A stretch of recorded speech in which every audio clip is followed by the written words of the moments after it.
And hello, movie lovers. And tonight we're actually going to be reviewing Scream 6. And I also have a very special guest with me from Vengeance Media. And I'm actually excited to actually have him here. We're geeked out to be able to talk about Scream 6. So, further ado, let's go ahead. Let's get on with the review. It's good to have him here, and let's do this.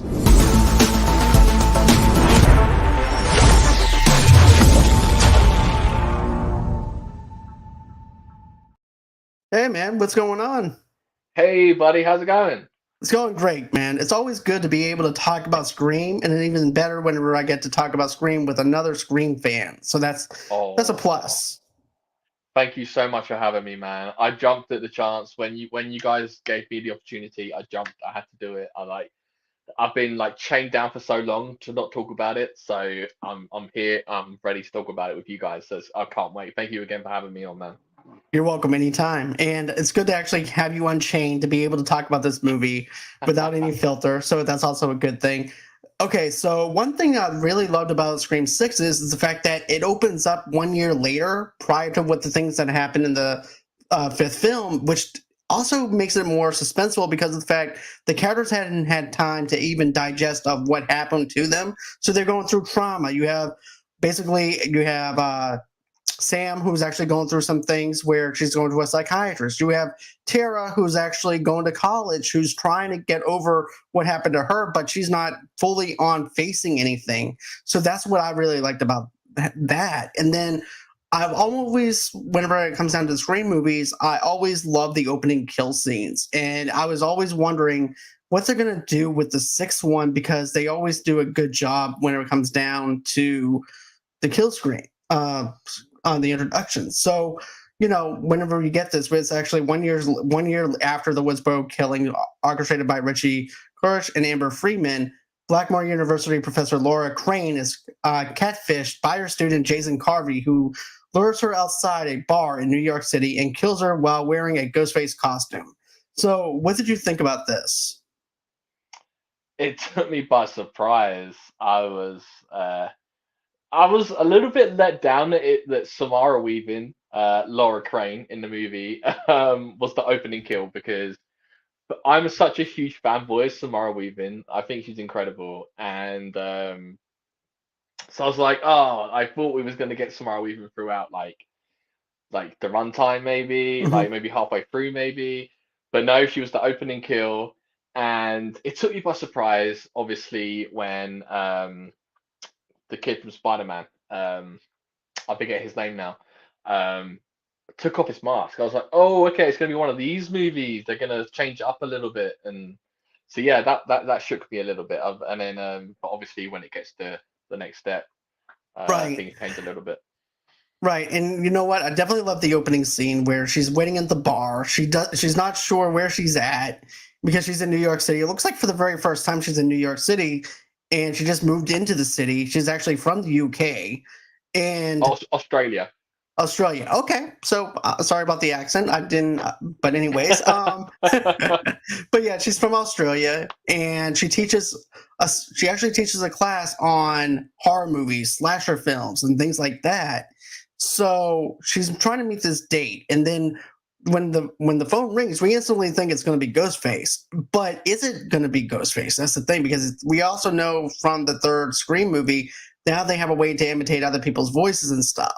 So when she gets that phone call, and then it's actually the guy that she's supposed to meet, he goes, "Oh, I'm going down this alleyway.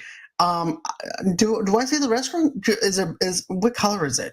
And she goes, "It's red." Is it red? Yeah, it's red.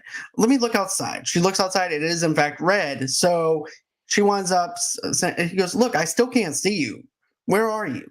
He goes, "Well, I'm coming down the alleyway right now. Do you see me? I'm waving at you." "No, I don't see you."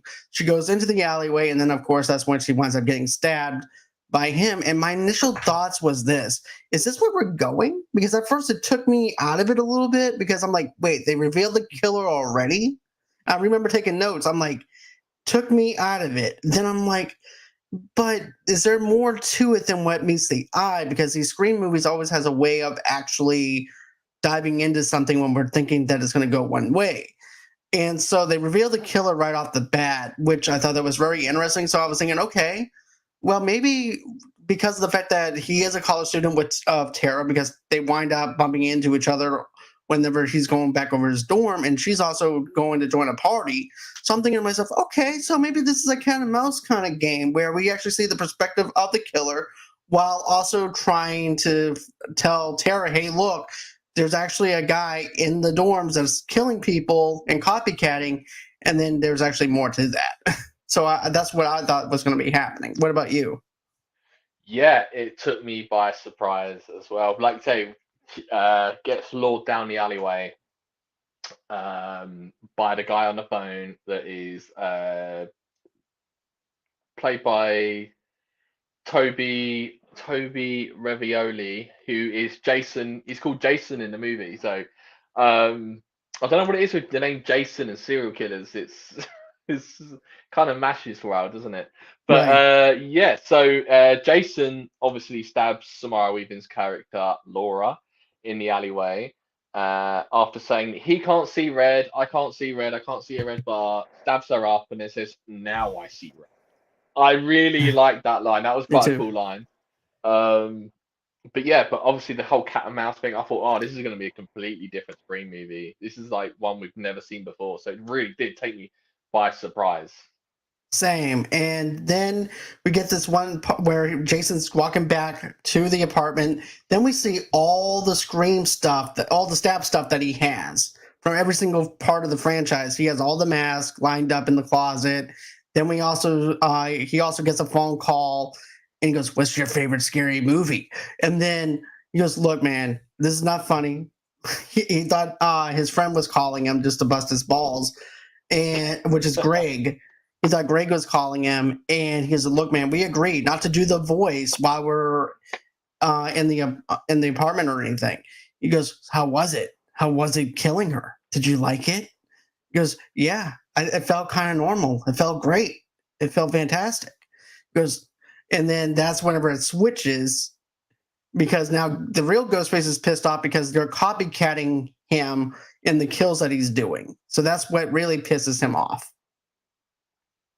But I Yeah, thought I it feel like works. that line was, I think the line was, yeah, it was like when I stabbed her, when the knife went in, she was less human. She was like an animal. It was like, and every time the knife went in, she just become less and less human. I thought that was a really cool, like deep line as well.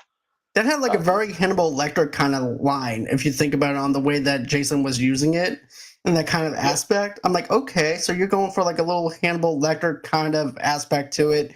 Then you get into the fact that where Ghostface tells him, "Well, go look in the freezer, go look in the refrigerator," and so he looks in the refrigerator, and it's Greg. Greg is dead. Ghostface chopped him up. I'm like, okay, this is a different Ghostface than what we dealt with in the past, because he's very grotesque. And he winds up stabbing Jason, killing Jason, and then that's when we actually have the whole introduction of this movie and the characters that we have now. yeah, I felt like the apartment scene. There was two. Well, from what I've seen so far, there are two Easter eggs in the apartment, and that is Jason Goes to Manhattan is on the TV in that apartment. Jason is watching. Jason is watching Jason in Manhattan. Um, and also there's a nice Ice Nine Kills poster on the fridge, which is really cool. So Definitely. yeah, And you know and what? also I like it when was it Ghostface? He said, "Oh, what about something about what about the movie?" And he goes, "Oh, who gives a fuck about the movie?" And then that's it. That was a really cool. That So was my favorite line in there. He goes, "Who gives a fuck about the movie?" And then just winds up stabbing him. And that's when it yeah, opens up to that line, the opening sequence. And I like how it was meta inside of meta with the killing. So you got to kill within a kill of it. So that's something that I really thought was really interesting on how they brought that. So the opening was definitely a good way of actually doing it. The music didn't take me out of it like it did in the fourth movie or anything like that for the opening, because usually popish movie music in this movie in certain movies takes me out of it.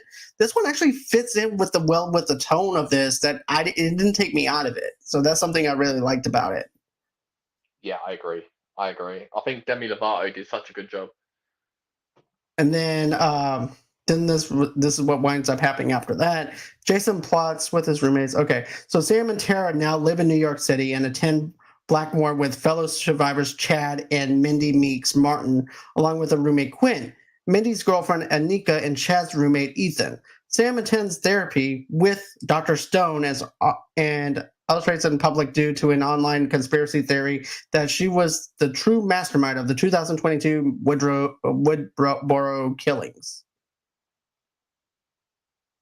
And I really liked how they played off the narrative of a conspiracy theory within the school. It goes to show you how bad social media actually is.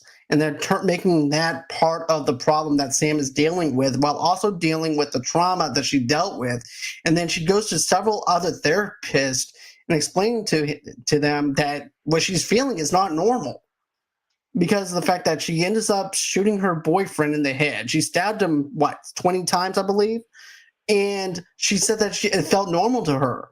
And the therapist is like, I have to report this. And I'm thought to myself, no, you don't. She didn't admit to a crime. She's just telling you what she's feeling is not normal. And then Sam makes it known to us as the audience and everything, saying, hey, look, what I'm feeling is not normal. I need help here. And you're not willing to help me?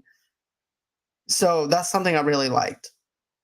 I really liked that line that she delivered where she did say, "Yeah, I stabbed him so many times, and then I slit his throat." And yeah, I just felt this darkness inside me, and I just thought that was a really, really good line. I did too. And then Alexander J 2019 says a killer getting killed as the opening killer. So yeah, He's a great guy. Alex is a great guy. I love him. Yeah, he's a but great yeah, guy. I thought that she would need some therapy, Sam, after what happened. But I was thinking that Tara would be the one too that would need therapy because of the fact that all this stuff was happening to her because of who her sister is, with being Billy's daughter. And turns out she just wants to forget the whole thing and just move on with her life. Yeah, she just wants to live her life. She wants to party. She wants to meet boys, and yeah, and like it goes to that house party, and she wants to live that life. She wants that lifestyle, and she kind of wants to forget about the past, and she wants to move on with her life. Whereas Sam, she is still stuck with the trauma of Scream 5 and what happened to her, and obviously who her dad is. So she's very conflicted with that. And I think it counterbalanced itself out though to where you have this conflict within herself who wants to protect her sister while her sister is also just wanting to live a normal life. So I like how you have that counterbalance between the two characters, and it works. Yeah.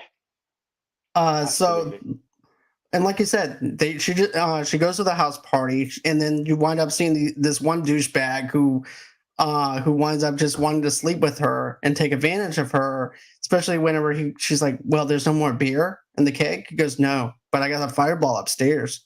And she's like, oh, okay. So next thing you know, her friends tries to stop her. And I love her friends for doing this for her. Even Chad steps in and he's like, dude, she's drunk. You're taking advantage of her. You do not need to be doing this. And here's Tara goes, maybe I want to be taken advantage of. I'm like, girl, you do not need this in your life right now.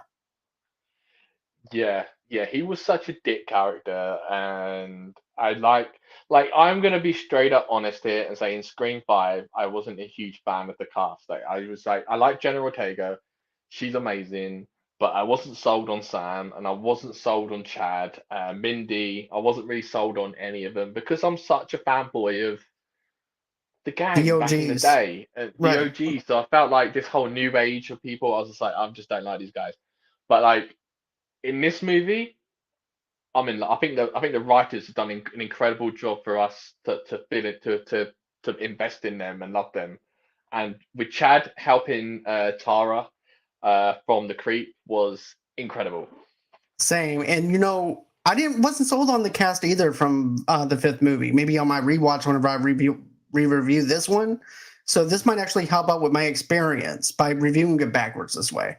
But I remember also feeling the same way you do because of the fact I didn't really feel any connectivity with them. So therefore, I'm like, okay, they're just body counts at this point for me. I'm like, I just don't care. But Yeah, what they do is they humanize these characters to where you care about them in this one, to where you can actually relate to them. I'm like, okay, so I'm digging what they're doing with this and everything. They learned all their lessons from the fifth movie and not trying to recreate what they did in the fifth one and making this one its own thing. And that's what I liked about it was with this one. And oh, 100%. Yeah, yeah. And when obviously Sam steps in last minute and with the tasers him in the balls, I was like, yes, such a good scene. And of Like, course, her friends winds up calling her over there. And then that's when we get that scene about the conspiracy theorist. They wind up pushing Sam, and then Sam winds up pushing them, which also caused their drink to land on Sam. And then, she's like, "So what are you gonna do? Fucking do about it? What are you gonna do, huh? You can't do anything about anything. You're the one who killed those people in Woodsboro. You don't even know me. You don't know anything about me. All you're hearing is speculation online and things like yeah, that." yeah, So I like how they absolutely. go into the whole social media aspect of it, and then having a blog about the conspiracy theories and stuff like that that happened in Woodsboro, even though they don't know anything that happened over there. So that's something I really liked. Yeah, that was fantastic. I thought that was a really good. I think like the way I thought it really helped with Sam's character development in Scream Six as well. It kind of brought out this ruthless aggression kind of about her because she's so sick and tired of being known as what happened in Scream Five and potentially the killer, and it's like nah, she was done at that point. She was like, I'm over it. Exactly. And then after that happens, they go up to the apartment, and then that's when they turn on the news and looks at the TV. The college professor is dead. You also have the two guys that are Jason and his friend Greg are dead. And I like how Tara's like, look, that's just coincidental. And that Yeah, reminds me of so much of Sydney and stuff like that whenever she was in college. It's like, this has nothing to do with me. This has nothing to do with me. Everything is fine. I'm good. So she kind of fits that Nev Campbell naive character build that we got from the second movie, to the point where it's like, you know what, I'm good. Everything's fine. This is just a coincidence. No, and come on, tell him, Chad. Tell him this is just a coincidence. Actually, it's a little too close to home because they find a mask that's a ghost face mask, and then next thing you know it, the father of the daughter of their roommate winds up calling them just to make sure that this is not something that isn't connected with anything. And he goes, well, I was just about to call you. You need to come down to the station. And then that's hmm when Detective Wayne Bailey calls him into questioning, as her ID was found at the scene of Jason's murder, along with the Ghostface mask that was used in the previous year's killings. On the way to the station, Sam is called by Ghostfaces from Richie's phone, who then attacks Tara and pursues them into a bodega, killing multiple bystanders and leaving behind another Ghostface mask used in a 2011 Woodsboro killing. So I like the grocery. I love the store, the little store that they have to go in to hide and stuff like Yeah, that in New York that was City. such a good scene. That grocery store scene was epic. It was because you have this big dude. This, hey buddy, take a walk, take a hike, and he goes, "What are you fucking gonna do about it?" Next thing you know, he stabs him in the neck, and that's repeatedly stabs him. I'm like, okay, this hmm Ghostface is pissed off. Not only is he pissed off, but he's not clumsy like the other Ghostface. This one looks like he's doing cardio, for crying out loud. This Ghostface is in shape and ready to kill some people. And then he goes on a Yeah, murder spree inside that little corner store. Even the guy who actually picks up the gun, who's the shotgun, who's actually the clerk, tells them, "Hey, look, go off the back." That he winds up taking his keys off and to give it to him. And that's whenever he gets killed. Next thing you know, Ghostface picks up the shotgun. I'm like, wait, wait, wait, wait. We're exchanging a knife to a shotgun now. that This just one's made out it. for blood. He was, and that whole scene reminded me of that scene in Jurassic Park, the original Jurassic Park, with the velociraptors in the kitchen. Um, and you got that they're hiding. The kids are hiding from the Velociraptors. Um, and I got that vibe in the grocery store. Where they're basically on their knees, on their hands and knees, and they're just crawling, trying to like avoid Ghostface with the shotgun, and try and distract him by throwing something that was on the floor, throwing it across the store to make it sound like they're over that side of the store. That was really, really cool. I loved that whole scene. But prior to that, wasn't it? I think Richie caller ID came up from the previous movie, Right. and it was actually Ghostface. And said something about having to watch your back, and they were like, "Well, what do you mean?" And then Ghostface jumps out, and that's how the convenience store scene happened, right? Right. So, Right. I thought that scared the hell out of me, to be honest with you, because normally whenever they do a jump scare, it's just somebody else in the alley or a poor guy bumping into them. This is actually Ghostface face to face with them, and it works. It definitely works on the scare bit because of the fact that you're in New York City, you're in the city, and you don't know much about it, and it makes a big yeah, playground for Ghostface to do what he wants to do, and I'm all for it. this is what makes it so awesome because New York, I find that New York is another character in this movie. Hmm. Uh, New York, the landscape is another character in Scream Six because there is so many ways and elements surrounding New York as a whole, like Manhattan. There's so many ways that Ghostface can jump out and get you. There's it's dark alleyways, there's corners, it's dark, it's yeah, it's fantastic. The way that they decided that that Ghostface could just jump out and get you from anywhere. I love it. I love how they do that, especially in alleyways and other ways that they can do it. Yeah, this is a whole new level. And I also like how old the mask looks that Ghostface is actually looking at, wearing, because it's all cracked up. It's very decaying in a sense, kind of like a Michael Myers mask that we got from the Halloween reboot franchise that they did with yeah, we Blumhouse. yeah we don't talk about Halloween ends. Oh, so bad, so bad.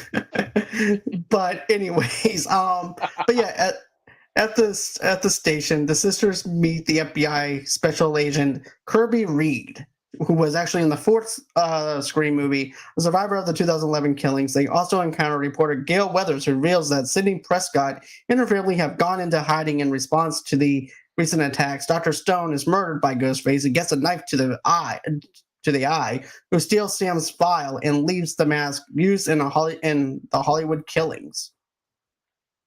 So there's a part that you always get like the iconic scene with Gail and stuff like that too, where she actually gets punched, and then she winds up Yeah. dodging that punch because she's so used to it. Because look, this is not my first rodeo, kid. And then all of a sudden you see Tara. She winds up punching Gail out of nowhere Tara, because you. Tara pops are a good one, yeah. But I Yeah. thought, now, what did you think of Kirby coming back? Because here's the thing, I didn't know that she was coming back up until my friend Josh, who I had on for Scream 4, because she's coming back. I'm like, no, because I only watched the teaser trailer and the trailer after that, so I had no clue she was coming back up until he said it. And I'm like, how would she fit into this? And at first I thought that was her character at the very beginning that got killed. It's just that she's in a different alias name and picked up an Australian accent. But then I realized, okay, that's not her. Now she's an FBI agent. And now it looks like that she's actually playing the role of the police officer that needs to save everybody, which is also Dewey's character. So they do like a gender swap with that, which I thought was really interesting. Yeah, I mean, I don't know how many people know this, but she was meant to be coming back in the fifth one. So she reached out to Radio Silence and said, "Look, I feel like there's a way that my character could survive. I'm ready to come back to acting because she took a hiatus because in real life her brother passed away. So Hayden took an acting hiatus. When Scream 5 rolled around, she was like, right, I'm ready to come back. And she was like, look, we've got nothing for you for Scream 5, but we can put an Easter egg in Scream 5 for you and possibly get you into Scream 6. So what they did was the Easter egg was in Scream 5. During a YouTube clip, um, there's a YouTube clip footage in the movie, and you know where you're watching a YouTube clip, you get like suggested videos like by the side of the main video that you're watching. Mhm. One of the suggested videos was Kirby Reed interviews after her stabbings through Scream 4. So that was to tell people that she's still alive and she could come back. And in Scream 6, I thought that her role was great. I thought she was great. I thought she was good. I feel like throwing her straight into an FBI role was a bit random, uh, like considering who she was in Scream 4. Um, like she was some ditzy blonde girl and Right. just Who like, loves yeah, her horror body, movies. Right. yeah. And now she's like an FBI agent, so that was kind of weird for me. But I thought it was quite cool. I thought it was quite cool to see her back. Same here. I thought it was very fitting for her to be an FBI agent, to be honest, because of the fact that, it's a horror trope. There's always going to be that one cop that wants to save everybody. Even if you're at Camp Crystal Lake and are trying to be the hero, that's what it reminds me of what Kirby is. And that's Yeah. what I feel like that she's doing, is trying to save everybody. And then also too, I like how they explain the rules in this movie though. Because now they're like, well, you're no longer just part of individual movies now. Now you're part of our franchise. And you want to go on ahead and explain the way the rules work? Right. Yeah, sequel the sequel to the requel. So it's like the first Scream movie was Scream 5 essentially, and then they're making the requel, which is the requel to the sequel. So yeah, I feel like with that was quite cool how they referenced that. But fast, not to fast forward or anything, but there was a line that Kirby did say that I felt was really, really, really cool. Was she wanted the monsters to be scared of her, and I thought that was really cool because being an FBI agent, she wanted to put fear into monsters. That obviously, when Ghostface attacked her, she wanted to be an FBI agent because she wanted to put the fear into monsters. I thought that was really really cool. That was a cool line. I did too. That's like embracing the darkness and trying to kick the darkness ass, and Yeah, trying to be a strong character. And I thought that was actually very fitting to have something yeah, like that in there. And then there was also the whole entire deal with the psychiatrist and everything too that worked for me. Whenever he gets stabbed, I thought the kill yeah, was really good. yeah. Well, yeah, but it's like thought he was trick or treaters, right? And then come to Right. the door, and then Ghostface just like slams his head into the glass and then sticks the knife straight through his eye. I was like, that's brilliant. And then That was, takes Sam's file, making her look like she's suspect yeah, and stuff like that. So I thought that was really interesting. And then, Wayne is officially taken off the case following Quinn's death. Now, we're going to get into that in a minute, but the rules are like bigger franchises, bigger budget, stuff like that. Nobody is saved. Even the legendary characters are no longer safe. And even the new characters are not safe. No one's safe with a bigger franchise. So those were the rules that was laid up upon us. But then you also have this other guy that's living across from their apartment that I thought that was really funny because he's like has this little, serious face the whole time, like a Vin oh, Diesel Danny. type character. Yeah, Yeah. Danny, the love interest. Yeah, yeah, yeah. And I Sam's totally trying to get keep that. him a secret. I thought that was funny. I thought, whenever finally she winds up telling them, "Hey, look, I'm sleeping with cute guy across the street." Oh, okay. Next thing you know, they start joking and stuff like that. And as that's going on, I like how they have this sweet moment and the tone is shifted differently. Yeah, And the music is this playing was this. that scene Yeah, was pinnacle for me. Like that scene was pinnacle to the point where this is where I started to like the new guys. Like, because it was such a sweet moment between them all. Like the core four, they were going, "Yeah, we're the core four." right. And it was like they all put their hands in the middle of the table, and they were all like, "Yeah, we're the core four." And then that was really cool. This is when I really started to like the new characters quite a lot. So Same here. But also too, I like how they go from that, and then the tone of the music switches from that over to something dark because of the fact that Quinn is being murdered in the room and they're thinking that she's sleeping with somebody like she normally does.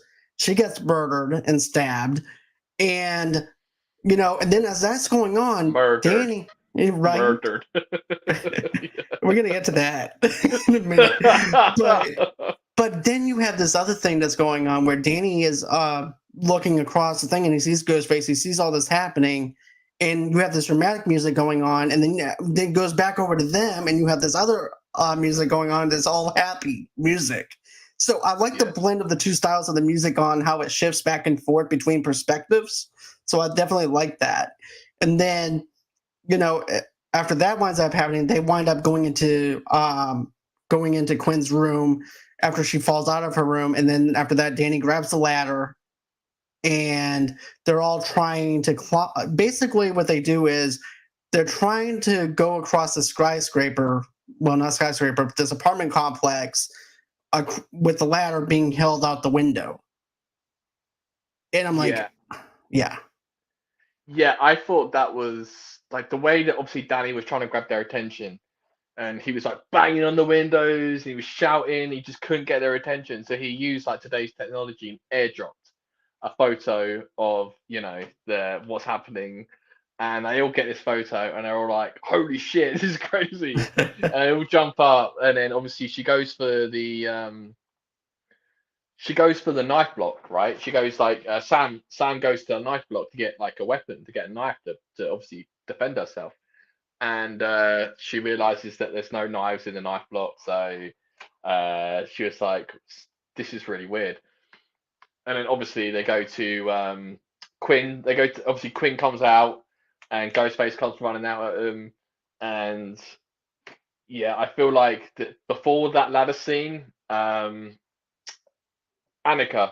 or Anika, I don't know how it's pronounced. I've forgotten, but like she gets ruthlessly stabbed by Ghostface after Quinn comes out and Ghostface comes running out, stabs Anika right in the belly, and you can see the knife twist, and he pulls it up about 6 inches, and it's like, oh my god! At this point, I was like, this is awesome. This is so graphic. I'm loving this.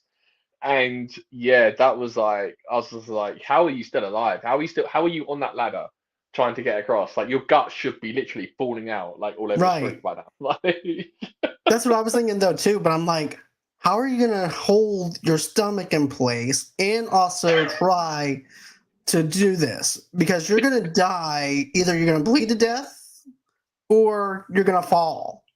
And Ghostface, he's determined. And also, too, I like how Sam winds up hitting him upside the head with the knife box. He goes, hey, hits his head. And I swear, this is a different level of Ghostface that we haven't seen before because he's running full force. Yeah. And, I'm like, okay, this is even more scary because I don't know what's going to happen now. Normally, if you knock someone down, that's it. He just lays there. Not this one. This one got right back up again, goes out to where the window is and sees Annika trying to escape because everybody else made it across. And he's shaking the ladder while Danny's over there trying to hold the ladder in place. And she winds up falling to her death. And she winds up hitting the garbage can that's placed outside the alleyway. And you get to see the damage that hitting your face against that, what the impact does. And I'm like, ooh. She looked like Rocky Balboa. She looked like Rocky in Rocky 4, man. Mm-hmm. Like after that fight with Drago, like when Rocky's face was all like, but that whole ladder. I was expecting her to go, Adrian! Like, I didn't do it. I didn't do it. I didn't make it. Yeah, so she did look like Rocky Balboa after she hit her head on the truck can. Right. And then Wayne is also pissed off, and he looks like the same face that Danny has through the whole entire movie with this. Just the angry face. Look, guys, I get it. You're pissed off. You're serious, but you're overselling us with these angry glares that I just find so laughable, but it also fits in with Scream to the point where I don't even care at this Yeah. point. And he's like, "Look, I don't care who we take down, what we do. I'm killing the asshole that killed my daughter. I'm making sure of it." And so he gets taken off the case because, of course, it's too close to home because of the fact that Quinn died. Um, so therefore, he gets taken off the case, but he wants to actually help the kids. And so, anyways, the group agreed to meet Kirby. Okay, so before we get over to that, Gail takes. Okay, so basically, this is what happens. Wayne is officially taken off the case following Quinn's death, but vows to help the group and avenge his daughter. Gail takes the group to an abandoned cinema she found while investigating, which has been set up as a shrine of the Ghostface killers, including the weapons and outfits from each set of attacks. Ghostface later calls Gail at her apartment and torments her about the death of Dewey, Riley. Before killing her boyfriend and attacking her, Sam and Tara arrive just in time to stop Ghostface from killing Gail.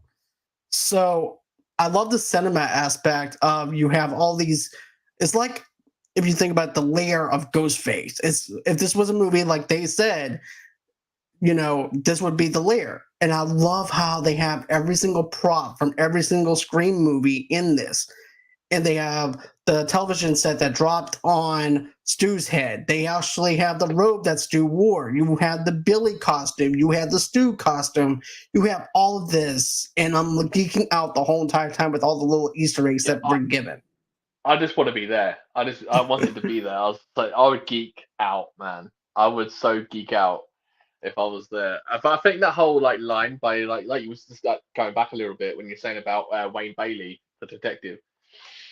Like when he was going on about I lost my kids. I can't believe I've lost all my kids. Blah blah blah. And then all of a sudden he does this dramatic bass. And he's just like, "You die." I was just like you you don't. I don't know. That line just didn't fit right with me. It was just like if you're trying to sell that you've just lost your kids, that's the last thing you're thinking about. Like Right. But at so the same time, it's about vengeance and trying to get the killer or whatever. But yeah. for me, it worked Mhm. because of the fact it screams. So therefore, I have to Yeah. expect something like that. So it actually knows its audience, which is us. So I'm fine with that. So I'm Yeah. like, okay, that's where you're going with it. That's fine. I'm going to ignore that little aspect of it. It didn't really bother me. What did bother me a little bit is like a little bit of nitpick is within all the other Scream movies, we got to see O'Gale investigate this. They Yeah. break away from the group to show what Gil is doing, and they don't even show what Gil is doing. And I wish that they would have actually showed her investigating this museum and showing how she got there versus, oh, I found this museum. It's white card and let's go in. I wanted to see that. Yeah, you want to see that investigation. I feel like the movie could have could have benefited having an extra half hour onto the runtime just to show Gail investigating that Mhm. whole scenario. That'd have been really cool. Same. But yeah, I enjoyed seeing all the props there. Of course, you have that confrontation between Billy and his daughter because of the fact that she's seeing his reflection in the window and of the Ghostface costume and telling her to embrace her future into what it could be because Yeah. like father like daughter kind of situation. And at first, I I thought this movie would actually be where it would be a split personality type of deal. yeah, I agree. I liked that Skeet Ulrich, Billy Loomis, made a cameo again in this one. I thought it was great. It's always great to see him. Yeah, it's always great to see him Same. come back up. So But yeah, yeah, then of course, after that winds up happening, we actually have Gail being tormented by Ghostface, and Ghostface calls her about Dewey, and then I like how you have this thing being played out where the boyfriend is there to protect her, and then the boyfriend in the background while she's on the phone with him with Ghostface, he gets pulled back. You hear the squeak of his shoes. Gail looks behind her. He's gone, and yeah, then he goes, look, what's different with you from the other killers that have tried to kill me? If you're going to kill me, just go on ahead and kill me already because you're getting kind of boring. And then, you know, she winds up, my favorite thing that she does is she winds up putting him on hold. Yeah. You He's can like, hear in look. the background, Ghostface just goes, "What? What?" So I thought that was a hilarious thing that we haven't seen in the Scream movies. As a matter of fact, I was actually thinking that to myself, like, what happens if you just put him on hold the whole time, and you have like elevator music being played? That's what I would love to see. But but I thought it was very fitting. And then when you see the boyfriend getting thrown out of the bookshelf from their bedroom, that part was that. Then you actually know, okay, it's time to be serious. Yeah. And she gives him a run for his money. She winds up taking the gun out of the safe, even though she's panicking. At first, I'm like, okay, this is just going to be one of those things where she pulls out the gun in the nick of time. She winds up shooting him. He falls to the ground, and she tries to take off his mask. Not this case. She winds up shooting him and everything and stuff like that. But she still winds up stabbing her with the glass that's been broken on the floor while she's also thinking that he's dead. Yeah. So, yeah. I feel like the lead up to that scene was great as well, because obviously they're in Central Park, right? Right. And because Kirby says that she can trace the call in like 13 seconds or something crazy like that, and they steal Wayne Bailey's police car to go after Gail in the apartment. And she's like, you can't do that, you can't do that, and they do it, and then Samantha says this brilliant line to Tara, says, "Are you going to turn the siren on?" And she's like, "Do you think we're going to steal a police car and not turn the sirens on?" Right, and then there's And I also thought another that was, yeah.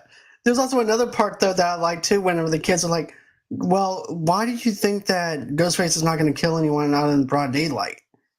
And she yeah. goes, "Because they're not. They killed my uncle, in broad daylight in a public place on a college university." I like how Chad just looks at her like, "What the hell?" Yeah, I know, right? That was so good. But I feel like there was before, like going back to the shrine, I think there's a bit that I missed. It was when Tara, no, sorry, it was Mindy and Kirby having a little conversation about horror movies. Oh And that was, yeah, that yeah, was I thought awesome. that was fantastic. I absolutely loved that. They said Psycho 2 is like underrated. I was just like, yes, finally, like someone on my wavelength right here. I thought that was incredible. But yeah, I thought the whole going back to the Courtney Cox scene, like the Gale scene in the apartment, I thought that was done so well. I thought it was amazing. My only issue with it is they should have just wiped Gale then. That should have been it. Same. Like I feel like they should have gone all the way. That's how I feel though too, because they said that she has like a weak pulse. So I'm Yeah. thinking, like, we had this conversation a little bit earlier before the show, but I feel like, now this is a hot take for some people who love the Gail Weathers character, but I think that you would actually have to have her in a wheelchair where she's confined to a wheelchair, she's paralyzed to the point where she can't even move anymore. So therefore, Ghostface would be the one who has to finish her off and kill that one legendary character off again, so that way she'll be able to feel something, because she misses Dewey. Even though she has somebody, she still misses Dewey no matter what. Yeah. Yeah. So I feel like just killing her off in that way and offering her off that way would actually be a good way to actually send Courtney Cox out of the franchise and leaving Sydney to be in the franchise. Oh, I agree 100%. I feel like it was kind of a missed opportunity to not, because I feel like it would have had a deeper, it would have been more, it would have had more impact, more stakes. Um, Definitely. because I like the way she was just saying, "Oh, tell Sydney that Ghostface didn't get me. He didn't get me." And then I was just like, "She's gonna die, she's gonna die." And then I was like, "Oh, she survived." I was like, "Oh man," it kind of took me out of it a little bit. Yeah, same here. I thought it was like a weak writing on that part, but still, as long and after that part, we actually get the group agrees to meet Kirby, because Kirby tells them to meet her at the theater to set a trap for Ghostface. On the subway platform, they are separated, and Mindy is stabbed by Ghostface at the theater. At the theater, Sam sees a vision of her father, original Ghostface killer Billy Loomis, who reminds her to defend herself and not to trust anyone. But so when Mindy gets stabbed by Ghostface in the subway scene, I thought they played a great deal of detail whenever it comes down to the lighting of the subway and then how Ghostface is looking at her. And each time, whenever she looks at him, he's moving closer and closer to her. So I like that part. Then you have the dorky guy that's trying to act like he's going to protect her whenever he's not really going to do anything. And then they get separated. But what's even scarier is the fact that this is on Halloween and all the other ones never took place on Halloween. Yeah. And you have several people dressed up as Ghostface, and you don't know which one's the killer. That's creepy as fuck. It was my only issue with that scene was it was overplayed in the trailers. So it was like the whole promotion of Scream 6 was the subway scene essentially. And it showed that Mindy was going to be in trouble and get stabbed on the subway. So it was kind of a spoiler in the trailer. So I knew that scene was coming. I kind of wish they didn't show who was going to get attacked on the subway. So that was really annoying. But that subway scene was absolutely phenomenal. I loved it. Um, I thought it was great, but like I said, it was just like overused for the promotion for the movie, and I kind of knew what was going to happen anyway. So, yeah. Um, Same. I do feel like that was overselling it with the subway scene and the trailers and stuff like that. Because we all know that there's going to be a death scene coming up in the subway. So why are you? Because it's New York City. Of course they're going to have that. yeah, You know, it's and not only that, but even in Jason Takes Manhattan, you know Jason's going to get on a subway and butcher up some people. So why yeah, wouldn't they utilize the subway? yeah, yeah. I mean, I like that they did that. I just wish they didn't show who in the Right. trailer, like because obviously it was very focused on Mindy and the trailer. Right. So it was Exactly. like, I wanted to be on the edge of my seat, wondering which one was going to get attacked on the subway. Right. And I also like how they're playing it smart by keeping all the Woodsboro people together, and Danny's actually the one who can't be with them because they haven't been through the same situations they have, and not only that, but they don't trust him because he's an outsider, and because he's an outsider, he has to leave. And so I'm like, okay, I like how where you're going with that because we didn't have that with the other ones because all the other boyfriends were pretty much on the chopping block. They were all there with them, you know? Yeah, So I definitely absolutely. like that. And then I like how they're all waiting on Ghostface and all that. And you have Tara who's like, hey, want some of this ancient chocolate that's been here since the 1960s? And so, just like expired candy that's been in cobwebs and stuff like that. Um, but yeah, I definitely like that. And then then Sam realizes that they have been locked inside. Wayne calls Sam and says he found out that Kirby was fired from the FBI months prior for being mentally unstable. And at first I'm like, no, I don't think so. I'm like, even though she had this kind of smirky look to her when she walks off, but I didn't see her being the killer. I also predicted who the two killers were from the get-go because of how they pointed it out, obviously with the suspects and stuff in the Yeah, movie. But then you wind up having two Ghostface appear and attack Chad. Now how we actually determine how Josh determined this in Scream 1 is when Stu raises his hands up like that, that's Stu in the Ghostface mask. So I'm like, so when they do it, I'm like, Stu? Because I'm like because if Kirby is only, if right. only, could you imagine? Holy shit! Right? Because hey, if Gil can survive a slow pulse, he can survive a TV set being on his head for crying out loud. But I just thought that, they wind up stabbing Chad repeatedly over and over again. So I'm thinking that Chad is dead at this point. You got tag team like it was some WWE match. It was crazy. You got Right. sliced up like Swiss cheese. Yeah, it was crazy. I was like, yeah, he's gone. Like, yeah, he's not coming back. No, nope. There's no coming. That's what I was thinking. There's no coming back from that. You're dead. Yeah, So as Tara and Sam to escape Kirby and Wayne both arrive with guns drawn. Of course, it goes into this whole entire classic thing of who can trust who. and Dwayne winds up shooting Tara, and then that's whenever it's revealed, not Tara, but Kirby. He Mhm. winds up shooting Kirby, and then that's when it's revealed that he was actually the accomplice who was behind it. And even when they were doing the suspect game, they said, "Well, you do know that's like the one person that you don't trust is the cop because it's easy to actually cover up."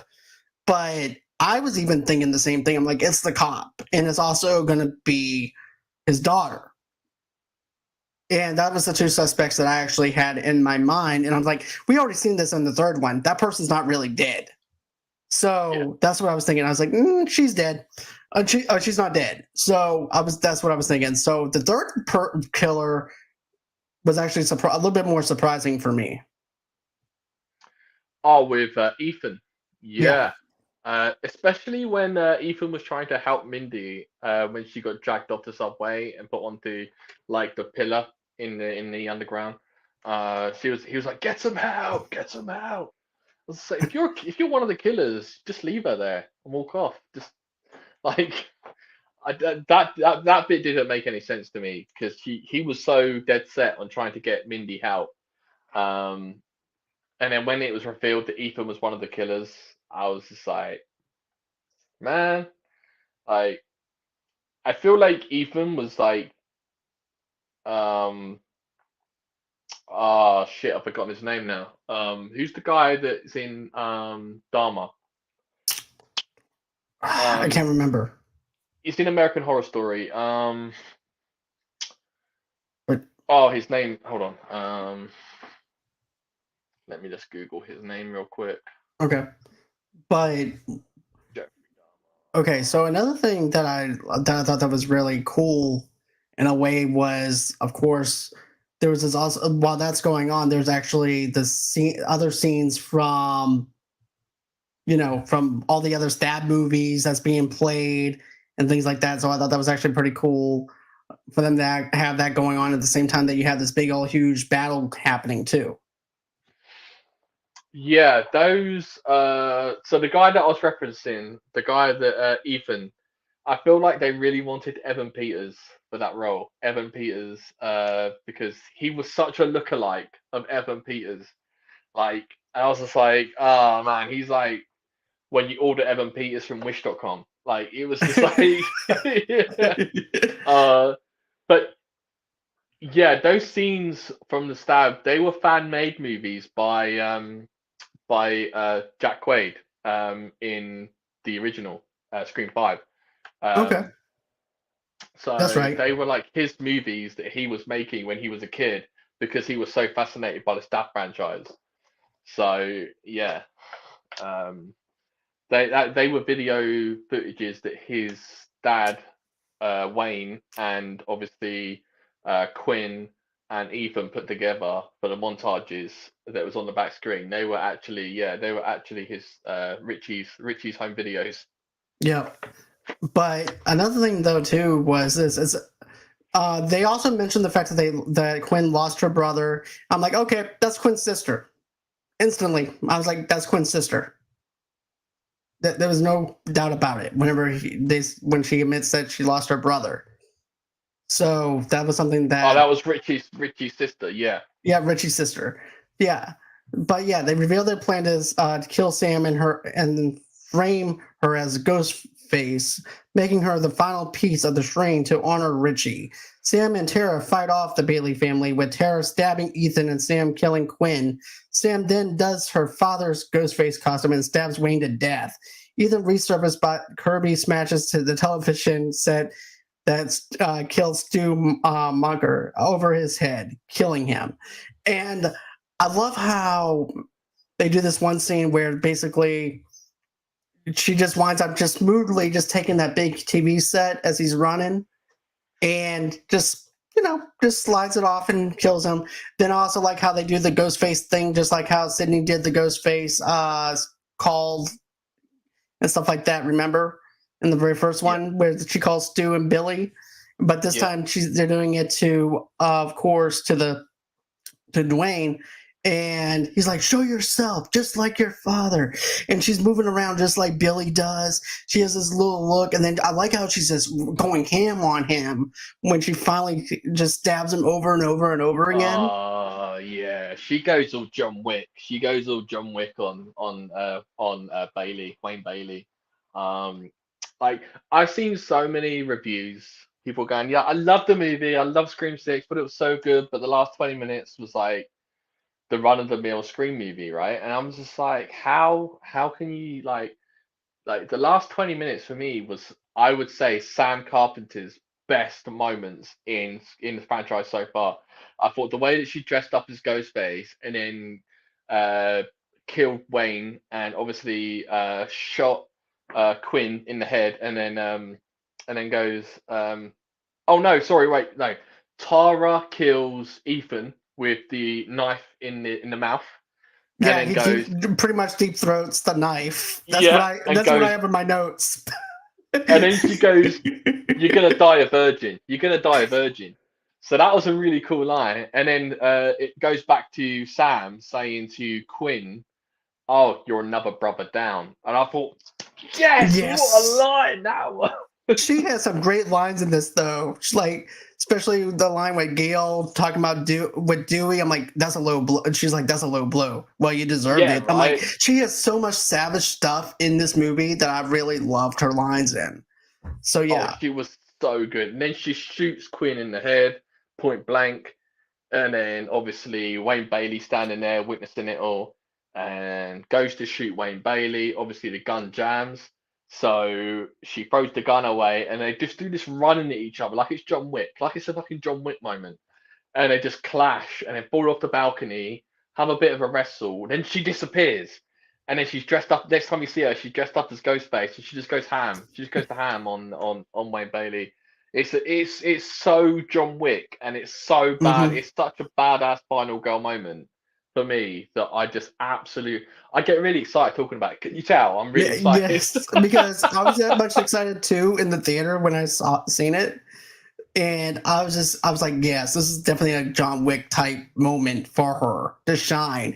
And then I like how the two sisters are over there after all this is going on, after all this is over with, they're just sitting down having a breather, like nothing even happened. I'm like, what? And then I like how they have the red right hand playing in the background as if to let us know that the movie is over and what we just witnessed is over. And I'm like, okay, I like that little background of the nostalgia playing in the background like that. Because Yeah, whenever that's that really song cool. comes on, I instantly have goosebumps every single time, especially in the Oh, fifth movie. 100%.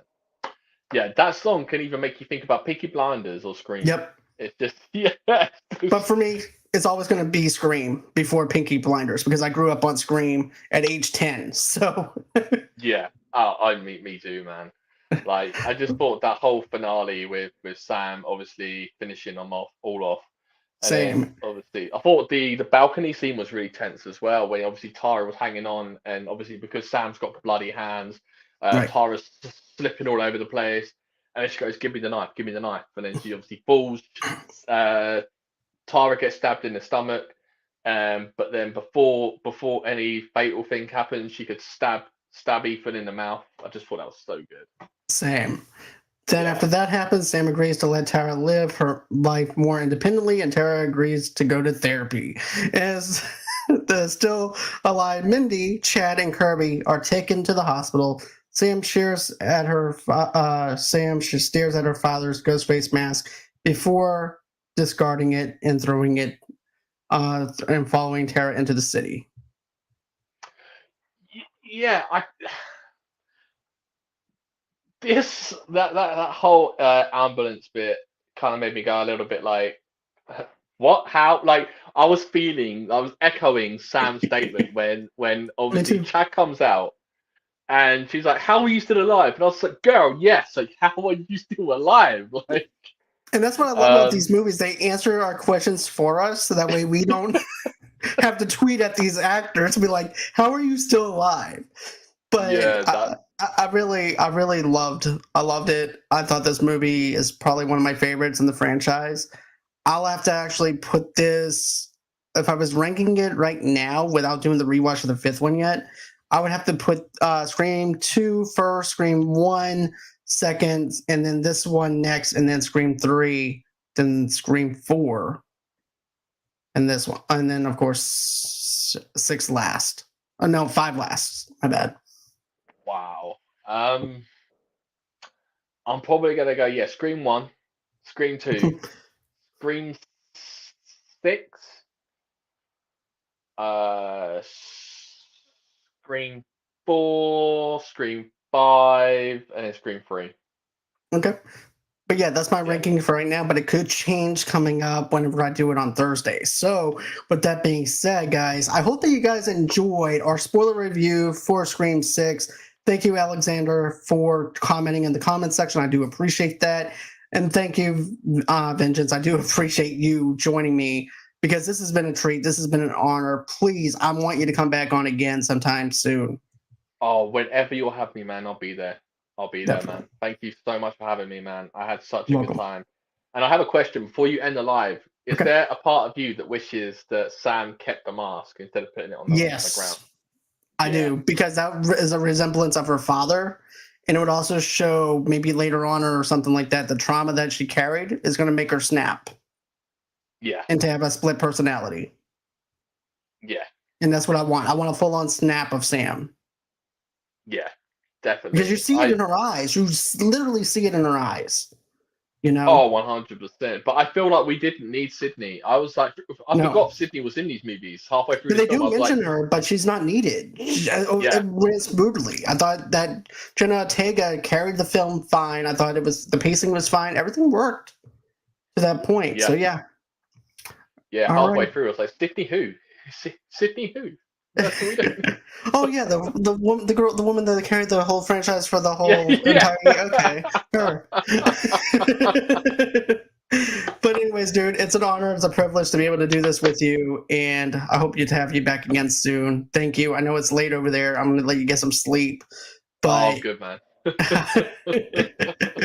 all I'm right. too Well, hyped. I'm too hyped now. I can't sleep. I've been talking about Scream 6.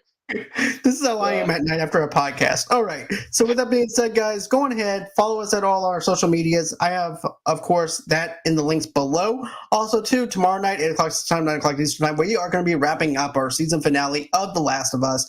I'm going to have Jamie back with me, ACS Universe with me, all the people on the panel that you love. There's going to be back for one last time, and it's going to be a great episode, but also a sad time for us because we're breaking away from each other after doing 9 episodes. So, always until next time, guys. Bye bye.